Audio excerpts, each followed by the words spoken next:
Oke, assalamualaikum warahmatullahi wabarakatuh. Selamat siang semuanya. Perkenalkan, nama saya Sahrul, jurusan Ilmu dan Teknologi Kebumian, program studi S1 Pendidikan Geografi. Jadi pada kesempatan kali ini saya akan mempresentasikan sedikit materi saya mengenai geomorfologi dasar. Jadi yang pertama, perkembangan sejarah tektonik lempeng. Jadi perkembangan sejarah tektonik lempeng ini dimulai pada tahun 1912. Seorang ahli klimatologi dan geofisika yang bernama Alfred Wegener. Beliau mengemukakan 4 teori dasar yang berhubungan dengan hipotesis radikalnya tentang pengapungan kontinen yang tercantum dalam bukunya. Jadi salah satu dalilnya mengatakan bahwa dulunya ada sebuah superkontinen yang disebut Pangea. Benua secara keseluruhan menyatu. Jadi dulunya kata benua ini masih satu, belum terpisah-pisah. Hingga beliau memiliki hipotesis bahwa 2000 juta tahun yang lalu superkontinen itu mulai pecah. Dari yang satu kemudian terpecah menjadi kontinen yang lebih kecil, yang kemudian berpindah secara mengapung dan menempati posisi yang sekarang ini. Oke, lanjut. Kemudian lempeng tektonik dan bumi berbahaya. Jadi terjadinya gempa itu akibat pergeseran lempeng. Jadi gempa dahsyat yang memicu tsunami Aceh 2004,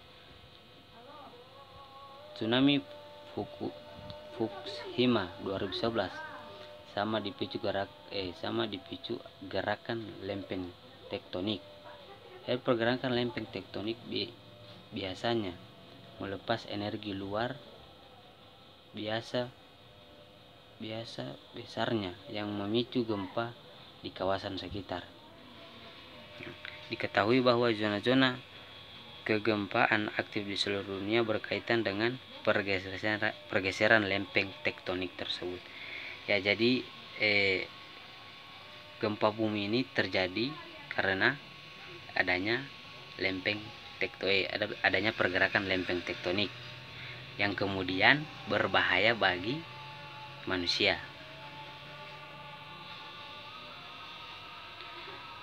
Jadi cara kerja lempeng tektonik.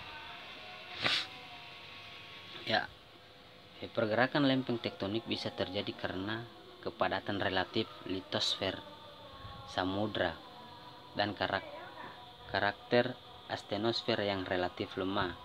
Jadi lempeng ini bergerak ketika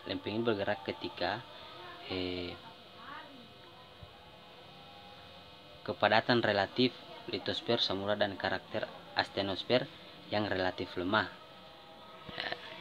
Kemudian pelepasan panas dari mantel telah didapati sebagai sumber asli dari energi yang menggerakkan tektonik lempeng. Kelebihan kepadatan litosfer samudra yang membuat menyusup ke bawah di zona subduksi adalah sumber terkuat pergerakan lempeng. Jadi itu ketika lempeng bergerak maka gempa akan terjadi.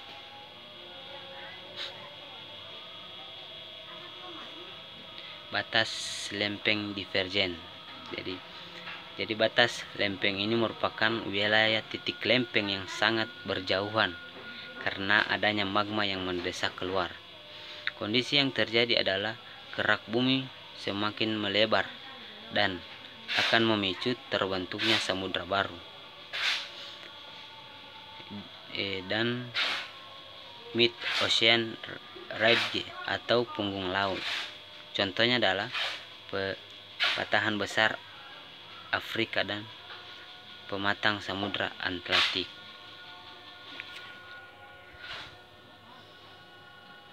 Batas lempeng divergen di benua.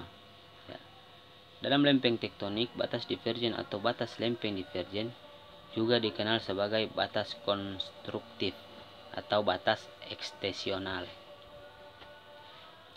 adalah fitur linier yang ada di antara dua lempeng tektonik saling menjauh.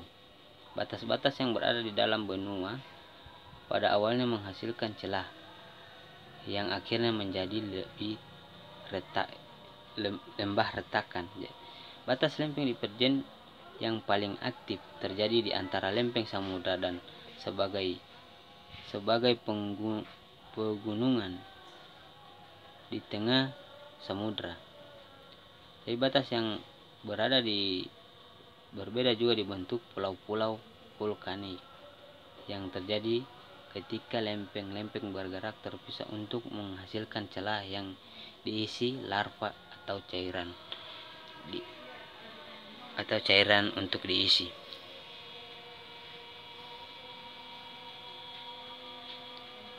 Nah, jadi selanjutnya proses transform. Ya. Jadi lempeng transform ini terbentuk di mana dua lempeng bersisian secara horizontal salah satu sama lain dan bergerak dengan arah yang berlawanan. Tipe batas lempeng ini dapat terjadi pada lempeng samudra dan lempeng benua. Lanjut. Ya, jadi ini proses konvergen. Ya. Konvergen pergerakan lempeng di mana lempeng-lempeng bergerak saling mendekati satu dengan yang lain. Ya, di mana gaya yang akan bekerja pada gerak ini adalah gaya kompresional. Ya, ada 3 jenis pergerakan konvergen, yaitu yang pertama subduksi, kemudian obduksi, dan ketiga koisi. Ya, jadi itu sedikit pemaparan saya tentang materi geomorfologi.